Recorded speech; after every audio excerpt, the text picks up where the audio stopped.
కాంగ్రెస్ పార్టీలు ఏడ సభ పెట్టినా మేము ఎన్ని కష్టాలలో ఉన్నా 1వ తారీఖు నాటికే ప్రభుత్వ ఉద్యోగులకు జీతాలు ఇస్తున్నాం. గత ప్రభుత్వం 15-20 తారీఖు దాకా జీతాలు ఇవ్వలేని పరిస్థితి ఉండేది. కానీ మేము ప్రభుత్వ ఆఫీసర్లకు కంటికి రెప్పలెక్క కాపాడుకుంటున్నాం అన్నట్టు చెప్తారు కదా. కానీ ఏడ లోపం జరుగుతున్నదో తెలియదు. కానీ ఈ సర్కార్ నౌకరీదారులకు ఇంతవరకు జీతాలు రాలేదట. అందుకే ఎంత తిప్పల పడుతున్నాడో చెప్తుండి నుండి. మేము మున్సిపల్ చేసినాం కలవకుర్తి మున్సిపాలిటీలో. ఇప్పుడు వరకు 22 తారీఖు వచ్చింది. మాకు ఇది వరకు జీతాలు లేవు. 8 రోజులు అయితే 2 నెలలు అవుతుంది. ఇది వరకు జీతాలే లేవు మాకు. ఇన్నరా అన్న ఏం చెప్తుండో.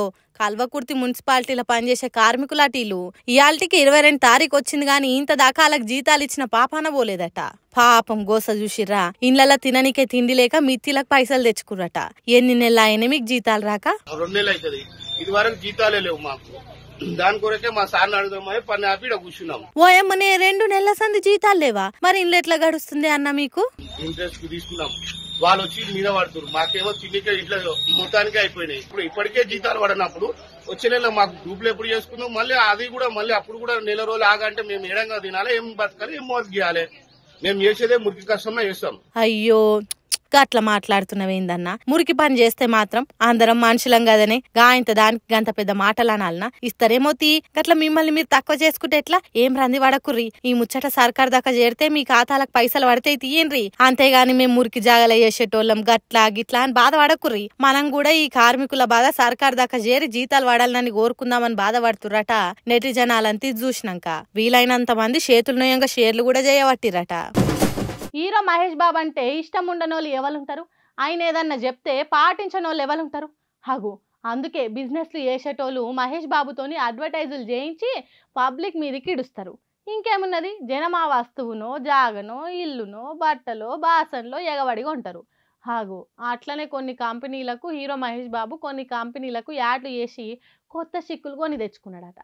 మరి అవేంటి, ఎందుకు మహేష్ బాబు వార్తలలో నిలిచిండనేది మనం కూడా తెలుసుకుందాం పాండ్రి. గాచారం మంచిగా లేకుంటే గోషే పామైతుంది అన్నట్టే అవుతున్నది సినిమా హీరో మహేష్ బాబు పరిస్థితి.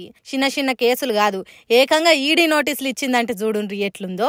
ఇంతకేం జరిగిందంటే మహేష్ బాబు సాయి సూర్య డెవలపర్స్, సురానా డెవలపర్స్ అనే రియల్ ఎస్టేట్ కంపెనీ వాళ్ళకు ఏదో అడ్వర్టైజ్ లో యాక్టింగ్ చేసిండట.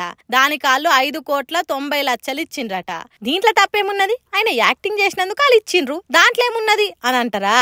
ఆ పైసలు తీసుకున్నాడు తప్పు కాదు, ఇచ్చుడు తప్పే కాదు. కానీ పద్ధతి ప్రకారం ఇయ్యలేదట. 3,40,00,000 చెక్ ఇచ్చిండ్రట. అంటే అది బ్యాంక్ లెక్కలకి వస్తది, సర్కార్కు పన్ను కట్ అవుతుంది. అయితే ఇంకో 2.5 కోట్లు మాత్రం క్యాష్ రూపంలో ఇచ్చిండ్రట. అది కూడా మనీ లాండరింగ్ జరిగిందని అంటుర్రు. అగు అందుకే హీరో మహేష్ బాబు ఇరుక్కున్నట్టు అయ్యిందని అంటుర్రు. మరి ఆ ముచ్చట ఈడీ వాళ్ళకు ఎట్లా తెలిసిందని అంటారా? ఆ రియల్ ఎస్టేట్ కంపెనీల మీద ఈడీ రైడ్లు చేసిందట. అక్కడ మహేష్ బాబుకు ఎట్లా పైసలు ఇచ్చిందో బయటపడ్డదట.